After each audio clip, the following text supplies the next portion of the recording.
పప్పన్నంలోకి కానీ రసంలోకి కానీ ఏ దాంట్లోకైనా కూడా బెండకాయ ఫ్రై చాలా బాగుంటుంది. ఒకసారి ఇట్లా ట్రై చేయండి వెల్లుల్లి కారంతో. గుడ్ మార్నింగ్ అండి.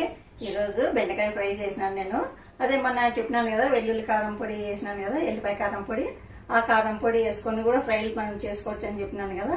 ఇప్పుడు ఆ ఎల్లుల్లిపాయ కారం వేసి నేను ఫ్రై చేసినాను. అది ఎట్లా తయారు చేసినారు చూసేద్దామా. చూడండి ఎంత బాగా వచ్చింది, కారం కూడా కలర్ కూడా ఎంత చాలా బాగా వచ్చింది. ముందు బెండకాయలని శుభ్రంగా కడుక్కోవాలా. కడుక్కుంటేనే ఇది, లేదంటే అన్న పురుగు ఎక్కువ పడుతుంది. అందుకోసం అని చెప్పేసి ఎక్కువ మందులు కూడా కొడతారు దీనిలకు. ఆర్గానిక్ అయితే పర్వాలేదు, మామూలుగా ఇట్లా మామూలుగా కొనేటివి అయితేనా ఇట్లా బాగా శుభ్రంగా కడుక్కొని క్లీన్ చేసుకోవాలి. ఎందుకంటే బంకు ఉంటాయి కదా బెండకాయలు, అందుకోసం అని చెప్పేసి క్లీన్ ఇట్లా తుడిచిపెట్టినాను నేను ఆల్రెడీ. దీనిలోని చిన్న చిన్న ముక్కలుగా కట్ చేద్దాము. ఇప్పుడు అన్ని ఇట్లా చిన్న చిన్న ముక్కలుగా కట్ చేసుకున్నాము. అన్ని అట్లా కట్ చేద్దాము. కట్ చేసినాక చూద్దాము. బెండకాయ ముక్కల్ని ఇట్లా చిన్న చిన్న కట్ చేసినాను ఆల్రెడీ, కట్ చేసి పెట్టినాను అన్ని. ఇప్పుడు దీనిలోని వేయించుకున్నాము. వేయించుకుంటే మనకు తొందరగా కూడా బెండకాయ ఫ్రై తొందరగా అయిపోతుంది. గ్యాస్ అంటిద్దాము. గ్యాస్ అంటించి ఇది రొట్టెల పెనం పెట్టినాను నేను. రెడీ అయింది. ఇప్పుడు బెండకాయ ముక్కల్ని వేద్దాము.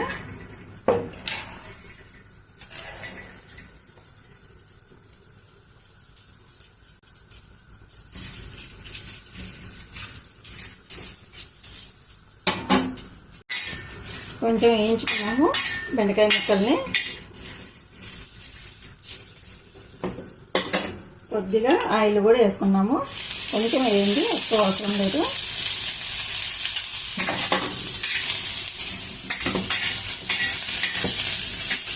ఇట్లా వేయించుకున్నామంటేనే మనము ఫ్రై తొందరగా అయిపోతుంది.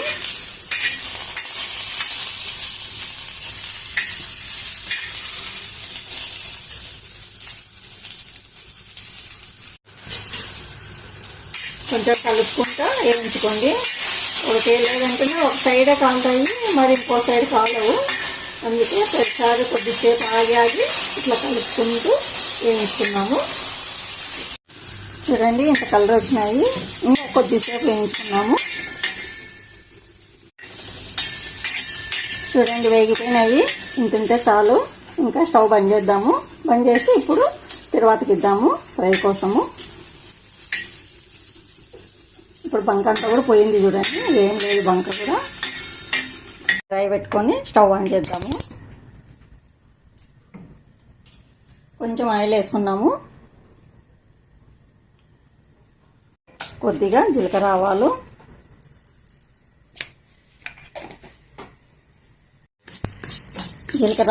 వేగిపోయినాయి. ఇప్పుడు పచ్చిమిర్చి, ఉల్లిపాయ, కరివేపాకు వేసేస్తున్నాము.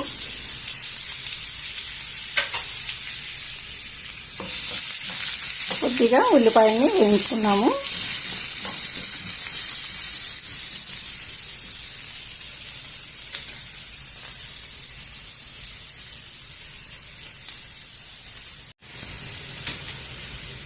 ఉల్లిపాయలు వేగిపోయినాయి.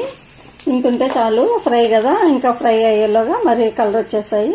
ఇప్పుడు కొంచెం పసుపు, కొద్దిగా ఉప్పు కొద్దిగా వేసుకోండి. ఎల్లిపాయ కారంలో కూడా కొంచెం వేసినాను నేను ఆల్రెడీ ఉప్పు, అందుకోసమని ఇప్పుడు కొంచెం వేసుకోండి. దాంతోపాటు ఈ వేయించుకున్నాం కదా బెండకాయ ముక్కలు, ఈ ముక్కలను కూడా వేసేద్దాము.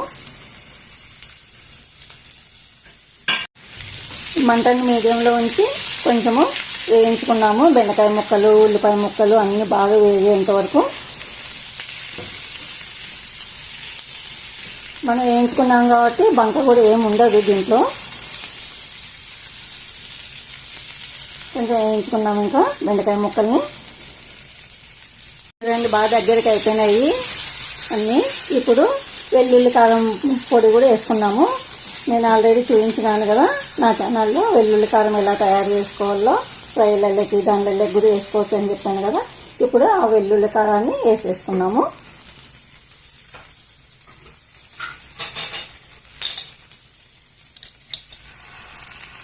ఇదిగోండి వెల్లుల్లి కారం చూసుకొని తగినంత వేసుకోండి. దాంతోపాటు ఈ వేరుశనగ విత్తనాలు ఉన్నాయి కదా, మనం వేరుశనగ విత్తనాలు కూడా వేయాల్సిన అవసరం లేదు, సరిపోతుంది. కొద్దిసేపు వేయించుకున్నాం. ఇంకా అంత బాగా మగ్గిపోయింది. ఇప్పుడు అంత బాగా దగ్గరికి అయిపోయింది చూడండి. వెల్లుల్లి కారం కూడా బాగా బెండకాయలకు పట్టింది. ఇప్పుడు కొంచెం కొత్తిమీర, దాంతోపాటు కొంచెము కొబ్బరి పొడి వేసుకుంటే చాలా బాగుంటుంది. కొబ్బరి పొడి కూడా వేసేసేయండి. అంత బాగా కలిపెడదాము.